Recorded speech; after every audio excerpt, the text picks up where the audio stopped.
բոլորին, իմ շատ սիրելի հետևորդներին, ինչպես եք կյանքագիներս,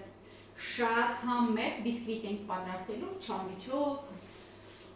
ինքան համեղ է, որ ովքեր որ կաթնահունց չեն սիրում, կամ սուգզատկա կամ որևէ կաթնային բուլկիներ չեք սիրում, կարող եք պատրաստել այս խմորեղենը չամիչով յուրահատուկ շատ համեղ բիսկվիտ է։ Իդեպ այս բիսկվիտը ես բացի զատկական օրերին պատրաստում եմ նաև սովորական օրերին, որովհետև շատ համեղ է։ Ուրեմն օգտագործելու ենք 5 ձու եւ օգտագործելու ենք 250 գրամ շաքարավազ։ Հիմա 5 ձու եւ շաքարավազը միասին պետք է հարիչով հարենք։ Իդեպ կարելի է նաև պատրաստել առանց հարիչի։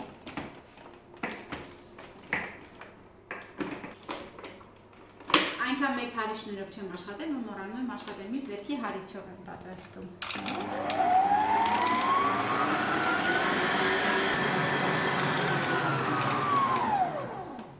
Սիրելիներ, այսքանն էլ բավական է։ Ավելացնում ենք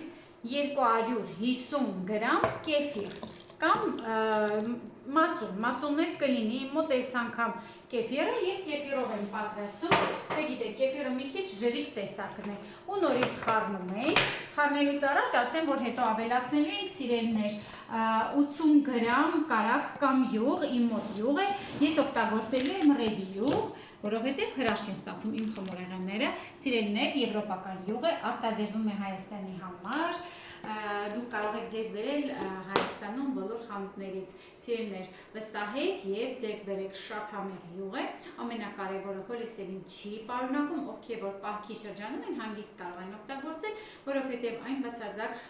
բուսական բաղադրություն ունի։ Հիմա խառնում ենք կեֆիրը եւ հետո ավելացնում ենք նաեւ յուղը։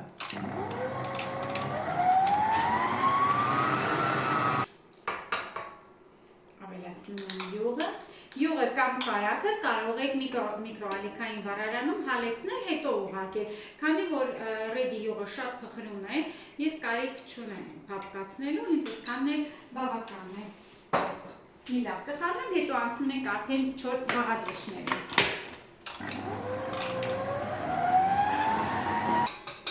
Հարիչի գործը ավարտեցինք։ 250 գրամ ալյուրին ավելացնում ենք վանիլին եւ ավելացնում ենք փխրեցուցիչ։ Սիրելիներ, 2 թեյի գթալ փխրեցուցիչ է, կարող եք 1 թեյի գթալ սոդայով փոխարինել։ Այսպես մի քիչ կխառնեմ ու ավելացնում ենք խմորի մեջ։ Կարող եք շարունակել նաև հարիչով, խնդիր չկա, խնդիր չեմ տեսնում։ Շատերը օրինակ սովորական բիսկվիտ եմ ածունով, շատ հանգիստ կարող եք նաև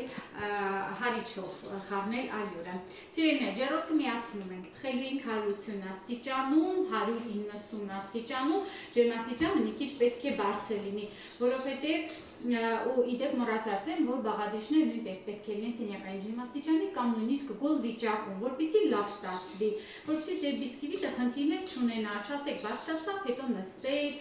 քանի որ ես մեծ թավայի մեջ եմ պատրաստելու, 30-40 սանտիմետրանոցի մեջ եմ պատրաստելու, իմ մոտ շատ բարձր չի լինի, բայց եթե դուք ուզում եք շատ բարձր, ապա պետք է ուշադրություն դարձնեք այս մի քանի հատկանիշներին, սիրելիներ, շատ կարևոր է ջեռոցը լինի լավ տաք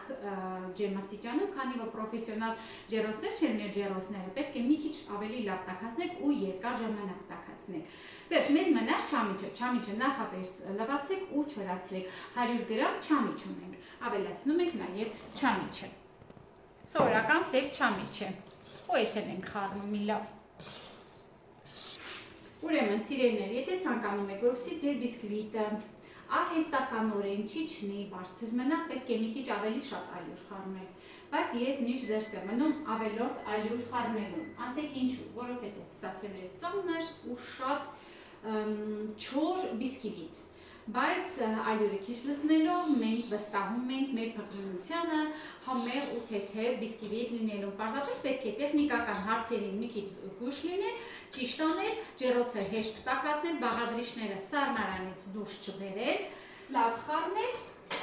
ու ամենակարևորը որակյալ սնունդ պետք է ձեռք բերեք, մթերքները պետք է լինեն որակյալ։ Իսկ թավայից չափը արդեն ասեցի 30-40 սանտիմետր է։ Ջեռոցս լավ տաք է, սիրելիներ, ուղարկում եմ ջեռոց, մոտ 30 րոպե թխվելու է։ Ուղարկում եմ ջեռոց։ Սիրելիներ, բիսկվիտս պատրաստ է, թողնում ենք հովանա, հետո արդեն կկտրենք շատ նուրբ, տեսեք կեղևը շատ նուրբ է, կոշտ չի, ընտիր բիսկվիտ է ստացվել։ Ուրեմն սիրելիներ, բիսկվիտը դեռ չի սառել, բայց ես շարունակում եմ աշխատել, ուզում եմ, որ դուք տեսնեք, թե ինչպիսին պետք է լինի իսկական բիսկվիտը։ Դուք տեսնում եք իր փափկությունը, երբ որ կեղևը շատ փափուկ է, այսինքն բարակ ու նուրբ կեղև ունի, նշանակում է բիսկվիտը ստացած բիսկվիտ է, այսինքն բաղադրիչները ճիշտ են ընտրված, ջերմաչափը, ջերմությունը,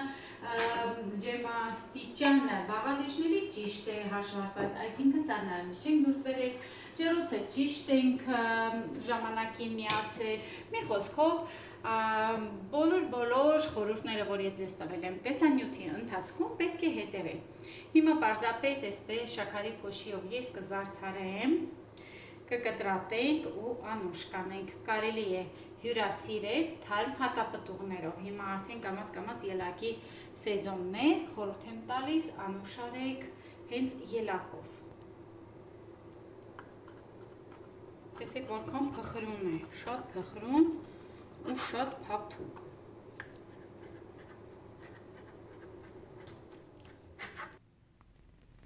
Տեսեք սիրելիներ, տեսքից ես ուզում եմ, որպեսզի դուք տեսնեք իր նրբությունը, փխրունությունը, որքան փափուկ, ընտիր տեսք ունի։